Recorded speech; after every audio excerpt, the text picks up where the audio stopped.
ফাঁস হলো নেতানিয়াহুর গোপন ফোনালাপ, ট্রাম্পকে ফাঁদে ফেলে খাদের কিনারে ইসরায়েল। মধ্যপ্রাচ্যের রণাঙ্গনে এবার সবচেয়ে বড় ভূমিকম্প। যে আমেরিকার কাঁধে বন্দুক রেখে দখলদার ইসরায়েল পুরো মধ্যপ্রাচ্যে ধ্বংসের আগুন জ্বালিয়েছিল, আজ সেই বন্ধুত্বের মুখোশই চরমভাবে খসে পড়ল।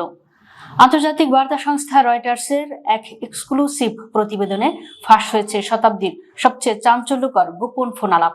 আর এই ফোনালাপই প্রমাণ করে দিল আমেরিকাকে স্রেফ খুঁটি হিসেবে ব্যবহার করে এক ভয়ঙ্কর মরণ ফাঁদে ফেলেছিলেন ইসরায়েলি প্রধানমন্ত্রী বেনিয়ামিন নেতানিয়াহু। কিন্তু আজ সেই ফাঁদেই আটকা পড়ে আক্ষরিক অর্থে খাদের কিনারে ঝুলছে খোদ ইসরায়েল। ফাঁস হওয়া ওই অতি গোপনীয় গোয়েন্দা নথিতে জানা যায়, গত 28 ফেব্রুয়ারি বর্বরোচিত হামলার ঠিক 48 ঘন্টা আগে মার্কিন প্রেসিডেন্ট ডোনাল্ড ট্রাম্পের সঙ্গে এক রুদ্ধদ্বার ফোনালাপ হয় নেতানিয়াহুর। সেখানে নেতানিয়াহু ট্রাম্পকে তীব্রভাবে প্ররোচিত করেন এই বলে যে ইরানের সর্বোচ্চ নেতা আয়াতুল্লাহ আলী খামেনিকে হত্যা করতে পারলেই ইরানের সরকার পতন হবে এবং আমেরিকা বিনা বাধায় মধ্যপ্রাচ্যের পূর্ণ নিয়ন্ত্রণ নেবে। নেতানিয়াহুর এই মিথ্যা আশ্বাসে ও উস্কানিতে পা দিয়েই ট্রাম্প নিজের রাজনৈতিক ক্যারিয়ারের সবচেয়ে আত্মঘাতী হামলার সবুজ সংকেত দিয়েছিলেন। কিন্তু নেতানিয়াহুর সেই হিসাব আক্ষরিক অর্থেই বুমেরাং হয়ে ইসরায়েলের দিকেই ফিরে এসেছে। খামেনির শাহাদাতের পর ইরান ভেঙে পড়েনি, বরং নতুন নেতা মুস্তফা খামেনির নেতৃত্বে তারা আরো ভয়ঙ্কর হয়ে উঠেছে। ট্রাম্প ও নেতানিয়াহুর রাতের ঘুম চিরতরে হারাম করে দিয়ে মুস্তফা খামেনি এখন রুশ প্রেসিডেন্ট ভ্লাদিমির পুতিনের বিশেষ আশ্রয়ে মস্কোয় অবস্থান করছেন।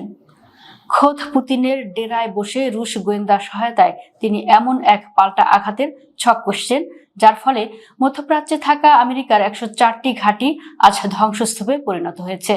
নিজের পাতা ফাঁদে আটকে গিয়ে এখন চরম দিশেহারা ট্রাম্প প্রশাসন।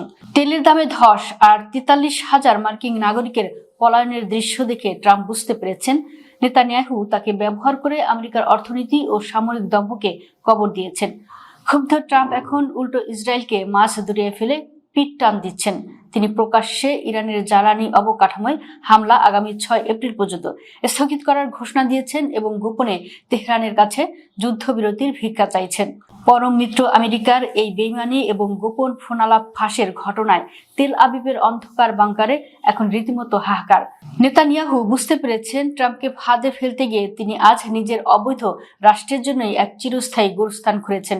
এদিকে পুতিনের ছত্রছায়ায় অটল ইরান, অন্যদিকে লেজ গুটিয়ে পালানোয় ক্ষুব্ধ আমেরিকা। মাঝখানে সম্পূর্ণ একা ও অবরুদ্ধ ইসরায়েল আজ হাড়ে হাড়ে টের পাচ্ছেন জুলুম ও চক্রান্তের চূড়ান্ত পরিণতি ঠিক কতটা ভয়াবহ হয়।